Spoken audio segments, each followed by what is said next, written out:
नमस्कार साथियों, मैं हूं दिनेश उपाध्याय। स्वागत करता हूं आपका अपने YouTube चैनल पर। साथियों, आज हम डिस्कस करेंगे कि मध्य प्रदेश या अदर स्टेट के असिस्टेंट प्रोफेसर के जो एग्जाम्स होते हैं, उनमें क्या सिलेबस होता है।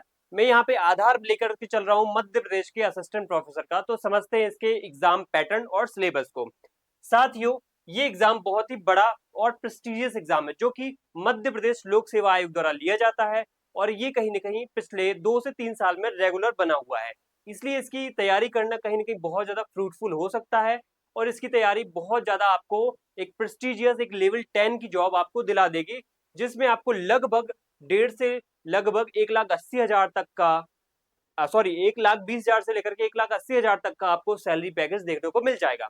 तो साथियों, ये बहुत अच्छी जॉब है, जिसमें आपको एक बहुत ही बेहतरीन फैसिलिटीज इसमें दी जाएंगी।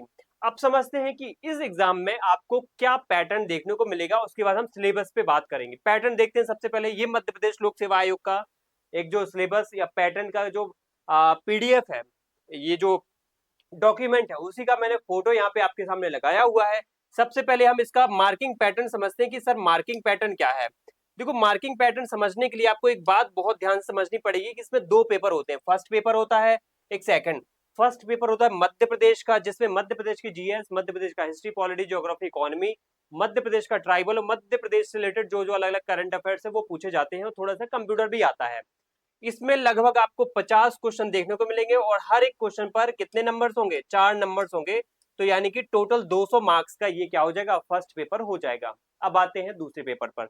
दूसरा पेपर होता है आपका सब्जेक्ट स्पेसिफिक, जिसमें आपने मास्टर या पीजी डिग्री कर रखी है, उस सब्जेक्ट से आपका पेपर सेकंड यहाँ पे बनेगा। उसके क्वेश्चन आपसे पूछे जाएंगे और लगभग 150 क्वेश्चन पूछे जाएंगे। जैसे मैं यहाँ पे एग्जांपल देता हूँ, तो मैं पॉलिटी का एक विद्यार्थी हूँ, ठीक है। तो पॉलिटी का यहाँ पे सब्जेक्ट होगा और उससे 150 क्वेश्चन पूछे जाएंगे।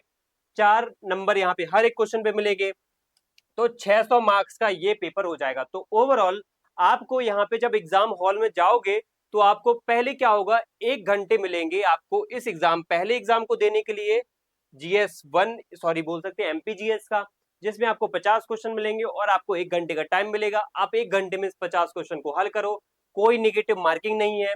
आराम से हल करो और आराम से क्या करो, आप एग्जाम को कहीं ना कहीं कंक्लूड करो। उसके बाद आपको 2 घंटे का एक ब्रेक मिलेगा। उसके बाद आपको फिर ये सेकंड पेपर दिया जाएगा।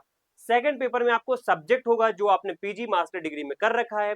उसके बाद आपको 3 घंटे दिए जाएंगे। उस 3 घंटे में आपको 150 क्वेश्चन करने हैं, जिसमें आपको 3 घंटे में आप जब ये पेपर कंक्लूड कर लोगे, तो आपकी कहीं ना कहीं छुट्टी होगी और आपका ये पेपर रिटन टेस्ट या रिटन एग्जाम जो है कंक्लूड हो जाएगा, कंप्लीट हो जाएगा। साथियों, फिर भी यहाँ पे एक बात एक और ऐड होती है, वो है साक्षात्कार यानी इंटरव्यू। इंटरव्यू भी 100 मार्क्स का होता है। तो एक प्रकार से हम कह सकते हैं कि फर्स्ट पेपर कहीं ना कहीं 200 मार्क्स का 50 question, second paper 150 question 600 marks, और थर्ड यहाँ पे स्टेज होती है इंटरव्यू, जिसमें 100 मार्क्स यानी कि 200 प्लस 600 प्लस 100 यानी 900 मार्क्स का यहाँ पे पूरा का पूरा एक वेटेज होने वाला है महत्वपूर्ण, जिससे क्या है आपकी मेरिट कहीं की डिसाइड होने वाली है। तो ये होता है मध्य प्रदेश के असिस्टेंट प्रोफेसर के एग्जाम का एक प्रॉपर मार्किंग पैटर्न और एग्जाम पैटर्न। अब समझते हैं इसके सिलेबस को। सबसे पहले फर्स्ट पेपर उठाते हैं। देखो आपके सामने फर्स्ट पेपर की यहाँ पे क्या है, एक स्लाइड लगी हुई है। क्या है इसमें, देखो सबसे पहले हिस्ट्री पूछा जाएगा आपसे फर्स्ट पेपर में, उसके बाद ज्योग्राफी पूछा जाएगा, उसके बाद आपको पॉलिटी इकोनॉमी थर्ड यूनिट में, उसके बाद आपके मध्य प्रदेश की ट्राइब्स बहुत डिटेल में पूछी जाएंगी, बहुत ही ज्यादा डिटेल में। उसके बाद इंटरनेशनल, नेशनल और मध्य प्रदेश का करंट अफेयर्स, और यहाँ पे मध्य प्रदेश से रिलेटेड अलग अलग जो समसामयिक घटनाएं हैं वो पूछी जाएंगी। साथ ही यहाँ पे ICT, information and communication technology, robotics, AI वगैरह से भी क्वेश्चन आएंगे। अब आते हैं पेपर 2 पे। जैसे मैं यहाँ पे पॉलिटी का विद्यार्थी हूँ, पॉलिटी का क्या है यहाँ पे एक शिक्षक हूँ छोटा सा, तो यहाँ पे अब मैं पॉलिटी का यहाँ पे सिलेबस आपको बताने वाला हूँ। इसके अलावा और भी सब्जेक्ट्स हैं, 15 से 20 और भी सब्जेक्ट है, जिसपे असिस्टेंट प्रोफेसर के एग्जाम्स होते रहते हैं, एमपीपीएससी लेता रहता है। तो हम पॉलिटी का डिस्कस करते हैं। पॉलिटी में अगर बात करी जाए, तो यहाँ पे एक होता है कहीं ना कहीं विचारधाराओं वाला एक यूनिट, जिसमें आपकी अलग अलग विचारधारा, स्वतंत्रता, समानता, ये सब पे क्वेश्चन आएंगे, ठीक है, लोकतंत्र वगैरह। उसके बाद होता है यहाँ पे राजनीतिक अवधारणा और सिद्धांत वगैरह, ठीक है। तो सॉरी, पॉलिटिकल विचारधारा जिसमें थिंकर्स होंगे। उसके बाद दूसरा है यहाँ पे कॉन्सेप्ट वाला यानी कि विचारधाराओं वाला।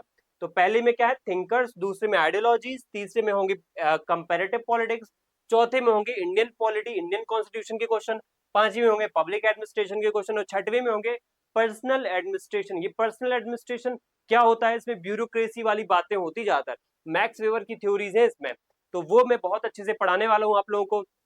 उसके बाद यहाँ पे गुड गवर्नेंस का भी एक हिस्सा है, ओम्बुड्समैन वगैरह, गुड गवर्नेंस वगैरह।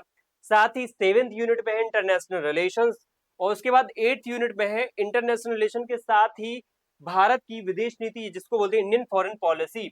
अगर बात करी जाए यूनिट 9 में, तो यूनिट 9 में आ जाता है मध्य प्रदेश। मध्य प्रदेश की यूनिट है ये, इसमें आपको आएगी मध्य प्रदेश की पॉलिटी। मध्य प्रदेश की पॉलिटी में आपको मुख्य रूप से मध्य प्रदेश में, जैसे मध्य प्रदेश में राज्यपाल, मध्य प्रदेश का गठन, मध्य प्रदेश में मुख्यमंत्री, मध्य प्रदेश में मंत्रिपरिषद, मध्य प्रदेश की विधानसभा, मध्य प्रदेश का न्यायालय, उच्च न्यायालय, और ये सब बातें इसमें रहेंगी। उसके बाद 10th यूनिट आती है मध्य प्रदेश का प्रशासन। मध्य प्रदेश के प्रशासन की अगर बात करी जाए तो यहाँ पे मध्य प्रदेश के सचिव, मुख्य सचिव, मध्य प्रदेश में कमिश्नरेट, मध्य प्रदेश में कलेक्टर, ये सब मध्य प्रदेश में जनजातीय प्रशासन, ये सब पे आपको स्थानीय स्वशासन, उसका विकास, तो मतलब मुख्य सचिव से लेकर ग्राम सचिव तक की इसमें बातें आपको पढ़ने को मिलेगी। तो बहुत डिटेलिंग वाला सिलेबस है।